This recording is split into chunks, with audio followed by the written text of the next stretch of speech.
because you are one of my guests. Di awal film diperlihatkan seorang wanita yang diketahui bernama Julia lagi menunggu kedatangan para tamu yang akan segera datang. Dan gak lama kemudian dia pun melapor pada seorang pria yang merupakan atasannya bernama Mr. Orke. Mr. Orke, it's fine. Smiles, everyone! Oh. Dan demi pelayanan yang terbaik, Julia juga para pelayan lain telah bersiap menyambut kedatangan para tamu yang terdiri dari 5 orang pemenang suatu kontes. Nggak tahu kontes apa, dan tamu-tamu itu diketahui bernama Melanie, Patrick, Gwen, dan kakak beradik bernama Brex dan Gidi. Welcome to Fantasy Island. I'm Julia, the personal assistant to your host, Mr. No service. Not everything is possible. Setelah dipersilahkan masuk, mereka langsung disambut oleh Mr. Orke, dan di momen itu, Mr. Orke menjelaskan bahwa ada 2 peraturan yang harus mereka patuhi selama tinggal di pulau. Peraturan yang pertama yaitu apapun fantasi mereka akan diwujudkan. Wow! Tapi peraturan yang kedua, mereka nggak bisa merubah dan harus menyelesaikan apapun fantasinya itu. Right, I need a drink. Sorry, brother. Hello. You guys are actually brothers? There is only 1 fantasy per guest, and 2, you... Mereka pun setuju dengan semua peraturan yang berlaku, kemudian dipersilahkan untuk beristirahat di kamar yang telah dipersiapkan. Kecuali si kakak beradik Brex dan Gidi karena mereka belum mendapatkan kamar untuk istirahat. Boys can always take Patrick's bungalow, and he can... Is this just for me? What is called transfer? Can we talk to Mr. Rourke, please? We still don't have our room. Sir, hello. Scene kemudian berpindah ke kamar Gwen yang ternyata kejanggalan mulai terjadi di mana saat dia lagi bersiap untuk bebersih atau mandi, dirinya melihat bekas telapak kaki mengarah ke kamar mandinya dan tiba-tiba dia melihat bayangan seseorang yang punya luka bakar di sekujur tubuh.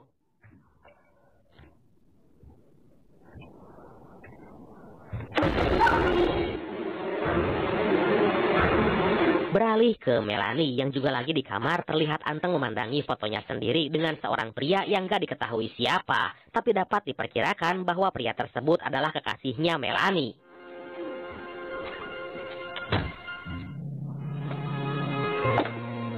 Merasa bingung dengan kondisi, Brex dan Gidi mulai bertanya pada Mr. Orke kenapa mereka belum mendapatkan kamar. Tapi Mr. Orke menjawab alasan mereka belum mendapat kamar dikarenakan fantasi mereka akan segera dimulai. Hingga atas hal itu mereka langsung diajak ke sebuah tempat di mana tempat tersebut terlihat lagi diadakan sebuah pesta yang besar-besaran. Dan ternyata Brad dan Gidi menulis kuesioner tentang fantasinya, yaitu ingin punya kehidupan yang serba ada.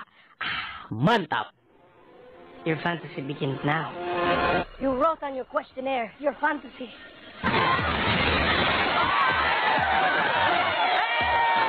Di tempat itu pula, Brex melihat bayangan yang dilihat oleh Gwen, yaitu seorang pria dengan luka bakar di sekujur tubuh. Tapi Brex nggak menghiraukannya dan menyangka bahwa bayangan tersebut hanyalah halusinasi. If you need me, just pick up any phone. Kemudian keesokan harinya, terlihat Patrick lagi berbincang dengan Melanie. Di sana Patrick bercerita bahwa maksud dirinya datang ke pulau ini yaitu mewujudkan fantasinya menjadi seorang militer karena dia ingin menjadi seperti almarhum ayahnya yang gugur dalam misi pembebasan sandera di Venezuela. Atas hal itulah Patrick punya keinginan menjadi pahlawan untuk mengenang almarhum sang ayah yang menurut informasi ayahnya nekat membungkam sebuah granat untuk menyelamatkan semua anak buahnya. Wow! Would you like a cocktail, sir? Well, if you're worried your fantasy... And I wanted to enlist. Melanie juga curhat pada Patrick tentang dirinya yang ternyata dibully semasa sekolah dan pembuli itu bernama Sloan, sampai-sampai orang tuanya membawa Melanie ke psikiater bernama Dr. Siska, hingga dia pun datang ke pulau ini untuk mewujudkan fantasinya yaitu balas dendam terhadap Sloan. Until you hear mine.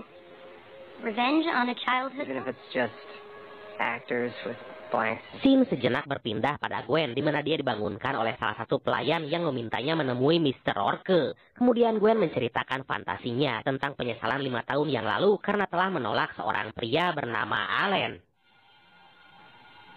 His name was Alan. This is a challenge. And I real estate. What's the commercial? Dan karena sangat menyesal, dia juga punya keinginan memiliki anak perempuan hasil dari pernikahannya dengan Allen. Hingga dari sana, Gwen disuruh memasuki pintu yang ada di hadapannya, dan seketika ia terkejut karena saat memasuki pintu tersebut, dirinya kembali ke masa lalu, di mana Allen lagi melamarnya. Sounds the last detail. Alan. I'm so sorry. Or what? Selesai dengan Gwen, Mr. Rourke yang menguping pembicaraan Patrick dan Melanie langsung memotong obrolan mereka. Dia pun menyuruh Melanie menggunakan lift yang terdapat di lobi untuk menuju ke lantai dasar gedung. Dan dapat ditebak, ternyata Mr. Rourke lagi mewujudkan fantasinya yang dibuktikan dengan keberadaan seorang wanita dalam kondisi terikat dalam ruangan kaca, yang kemudian diketahui bahwa wanita itu adalah Sloan, orang yang selalu membulinya semasa sekolah. Mamam tah tukang bully. Let's have some fun. It's a really good hologram. Tentu aja hal itu membuat Melanie sangat girang karena keinginannya untuk balas dendam bisa terwujud. Ditambah ada tombol yang berfungsi untuk mengupload video perselingkuhan Sloan ke media sosial pribadinya. Hingga karena hal itu suami si Sloan menjadi tahu kelakuan busuk dari istrinya. Is that great? So embarrassing. Beralih ke Patrick yang diajak Mr. Rourke ke dalam hutan untuk mewujudkan fantasinya, yaitu menjadi seorang pasukan militer. Di sana Mr. Rourke memberi sebuah ransel dan satu set seragam yang nantinya akan dipakai oleh Patrick. Dan benar aja, setelah turun dari mobil, tiba-tiba dia dikejutkan oleh seorang pria yang gak dikenal, dan pria tersebut mengingatkan bahwa sebenarnya pulau fantasi itu gak seindah yang mereka bayangkan. Hingga gak berselang lama, datanglah 3 orang prajurit yang langsung menyergap Patrick. Mereka menangkap Patrick karena mengira bahwa dirinya adalah anggota dari komplotan pemberontak yang lagi menyamar. Kemudian Patrick langsung dibawa ke sebuah tempat untuk ditunjukkan kepada atasan mereka. Hey, what are you doing? Dude, what the hell are you doing out here?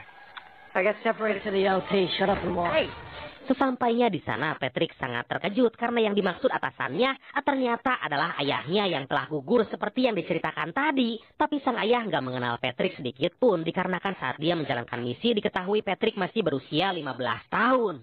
Soldier. They did a good job. You look a lot like him, but you know what? He was a... Why is my name on your dog tags?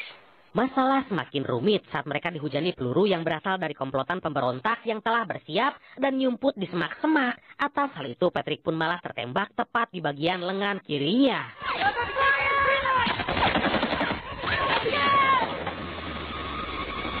Kembali ke Melanie yang awalnya mengira bahwa yang dia aniaya adalah tipuan ilusi mata, baru menyadari setelah melihat video penculikan Sloan oleh anak buah Mr. Rourke, hingga dia malah merasa kasihan dan ingin mengganti fantasinya. I get it, my fantasy was revenge, but I didn't think you would actually... Tapi nggak lama kemudian datanglah seseorang berpenampilan dokter bedah yang berniat ikut menyiksa Sloan. Dan ternyata orang itu adalah Dr. Siska, seorang psikiater yang dulu mendampingi Melanie.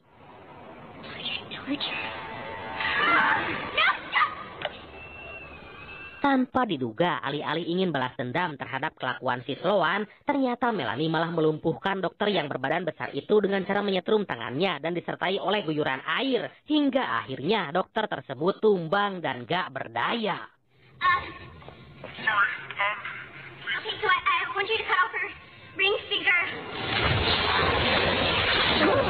Beralih ke Brex dan GD, di mana mereka yang lagi minum santuy di ruang tamu tiba-tiba mendengar suara tembakan. Awalnya mereka mengira bahwa itu hanyalah efek halusinasi dari minuman keras. Tapi secara mengejutkan, seorang pelayan yang lagi menemani nongkrong terkena tembakan tepat di kepala. Hey, laser pointer. Dengan kondisi panik, mereka langsung menelepon Mr. Rourke berniat untuk mengakhiri fantasi. Tapi Mr. Rourke mengingatkan dengan peraturan yang kedua bahwa mereka harus menyelesaikan fantasinya walaupun gak berjalan sesuai ekspektasi. Once a fantasy begins, you must see it through to its not... You know what? We gotta calm down. Okay. Gotta calm down. Karena nggak ada jalan lain, mereka akhirnya ditangkap oleh sekelompok orang yang diketahui adalah perampok dan mereka merupakan anak buah dari Kalashov. Kalashov faktanya adalah pemilik pulau tersebut sebelum akhirnya dibeli oleh Mr. Rourke. Dan maksud dari kedatangan mereka karena fantasi Brex dan GD yang ingin kehidupan yang serba ada, hal itu tentu menjadi daya tarik bagi para perampok untuk menjarah semua kekayaan yang mereka punya. That usually other people want to take it. Who the hell's Kalashov? It's a businessman who formerly owned the house. Have a good night. Di tempat lain, Melanie yang berhasil membebaskan Sloan segera keluar dari ruangan itu dengan maksud untuk kabur dari Dr. Siska yang tengah terkapar. Walaupun setelah berjalan beberapa meter dari tempat itu, tiba-tiba mereka kembali diserang oleh Dr. Siska yang telah kembali sadar. Tapi beruntung mereka bisa diselamatkan oleh seorang bapak-bapak yang langsung menusuk Dr. Siska dari belakang. Mantap! You and I were kidnapped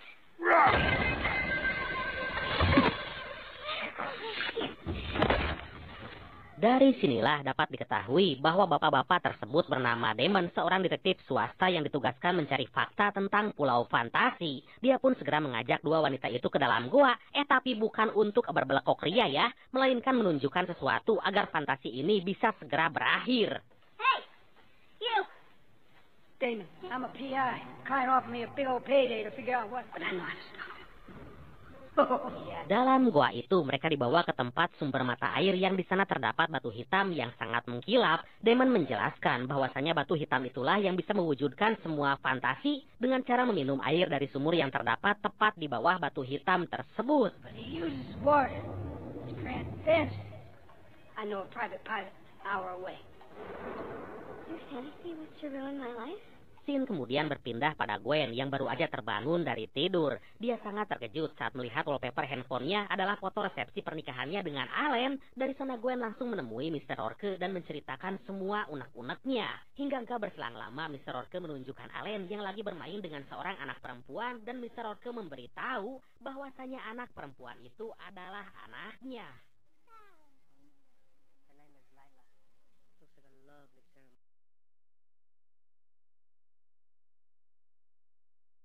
Kebingungan karena Allen baru aja melamarnya tadi malam dan kini dia malah dihadapkan dengan seorang anak yang udah berusia 5 tahun. Ya iyalah bingung kapan berbelekoknya, coba tahu-tahu punya anak aja. Kemudian Mr. Orke malah curhat dengan menceritakan alasan pribadinya tinggal di pulau itu semata-mata untuk memenuhi fantasinya, yaitu menghidupkan kembali istrinya yang udah meninggal karena terserang penyakit, dan dia harus menyelesaikan fantasinya dengan cara tinggal di pulau tersebut. She died before we arrived. They brought her back.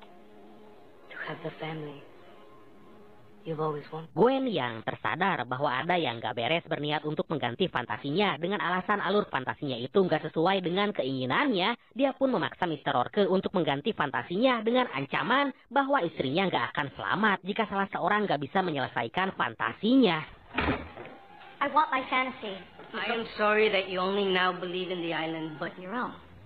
As long as you do the island's bidding, your wife... Akhirnya dengan setengah kapaksa, Gwen dipersilahkan memasuki pintu yang terdapat di depan untuk mengganti alur fantasi. Tapi ternyata dia malah dibawa ke masa lalu di mana dia lagi tinggal di sebuah apartemen.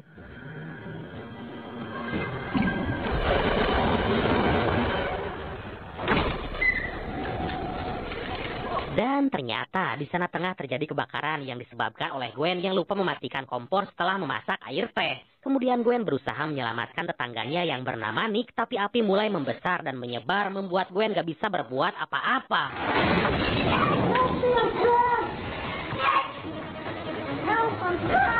Merasa bingung dengan kondisi itu, Gwen keluar dari apartemen berniat mencari bantuan untuk membantu Nick keluar dari kamar. Dia pun bertemu dengan seorang polisi yang gak disangka-sangka polisi tersebut adalah Patrick. Dari sana Gwen memaksa Patrick agar membantu menyelamatkan Nick, tapi Patrick menyarankan agar menunggu pemadam kebakaran. In my unit. It's my upstairs neighbor. He's trapped. We should really wait for the fire department. We should wait for the fire department. They'll be here any It'll moment. be too late. Akhirnya Gwen nekat masuk sendiri berniat menyelamatkan Nick, tapi asap yang tebal dan api yang udah membesar membuat Gwen gak sadarkan diri. Beruntung dia langsung dibantu oleh Julia untuk keluar dari alam fantasinya. Aduh. You'll get hurt. Don't be a hero.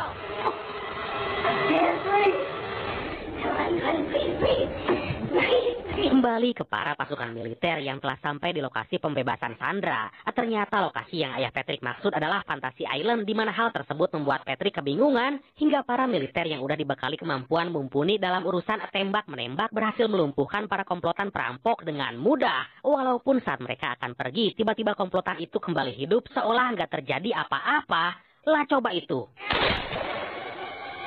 If you'd thrown that grenade, you would have sacrificed yourself. Dengan bengisnya, para perampok yang kembali bangkit berhasil membabat habis para pasukan militer nggak terkecuali ayah Patrick. Dan dari sini kita dapat mengetahui bahwa fantasi Patrick sebenarnya adalah ingin mengetahui bagaimana ayahnya gugur saat bertugas.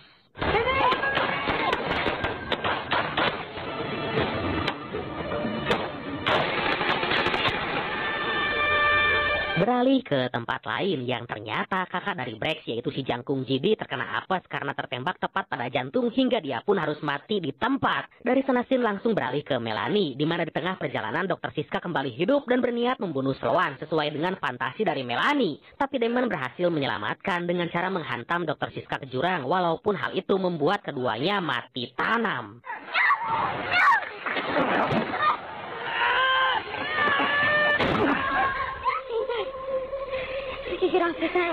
Singkat cerita, para tamu yang selamat kembali berkumpul menunggu pesawat karena sebelumnya Damon memberi nomor emergensi untuk penjemputan mereka. Walaupun saat akan kabur, mereka malah dihadang oleh Mr. Orke dan pelayannya, dan Gwen mulai sadar bahwa mereka dibawa ke pulau itu untuk mewujudkan fantasi seseorang yang ada kaitannya dengan pria yang bernama Nick. Patrick, what? Fantasies rarely play out as you would expect. Got here to be a part of someone else's. He was Nick Taylor. Mereka juga mulai menyadari bahwa telah terlibat dalam kematian Nick. Dimulai Gwen yang menjadi penyebab kebakaran itu karena lupa mematikan kompor, Brex dan Jidi yang ternyata adalah teman Nick, tapi saat terjadi kebakaran mereka malah pergi membiarkannya. Kemudian Patrick yang saat itu menjadi polisi yang bertugas pun malah nggak bisa berbuat apa-apa. Tapi Gwen gak melihat Melanie di fantasinya hingga Melanie menjelaskan bahwa Nick adalah pacarnya yang saat itu akan mengajaknya berkencan. Oh, Melanie yang menunggu Nick gak kunjung datang tiba-tiba mendapat kabar bahwa Nick telah mati karena kebakaran di apartemennya. A kettle on for tea and I forgot to turn the... You were there. You did nothing. He was our roommate.